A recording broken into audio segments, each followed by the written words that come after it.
Jessie Mendiola naiyak sa pamamaalam ni Luis Manzano sa It's Your Lucky Day.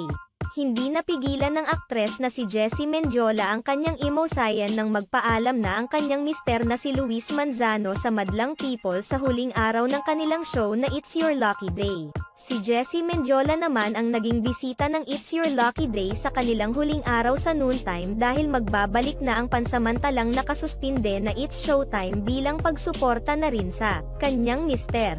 Sa huling araw ng nasabing show, nagpahayag si Jessie Mendiola sa mga lucky stars, lalo na sa kanyang asawa na si Luis Manzano. Hindi naman napigilan ng It's Your Lucky Day hosts ang kanilang mga emosyon nang ihayag na ni Luis Manzano ang kanyang question of the day. Ang naging tanong ni Luis Manzano ay kung ano ang mamimiss ng kanyang mga kasamahan sa 12 days na pagsasama nila sa iisang noontime show. Hindi napigilan ni Luis Manzano ang kanyang emosyon dahil napamahal na rin sa kanya ang nasabing show kahit pa sa maikling panahon nito sa ere. Makikita naman ang dedikasyon ni Luis Manzano sa kauna-unahang noontime show na kanyang pinangunahan. Palagi rin umanong binibida ni Luis kay Jessie ang kanyang experience sa show.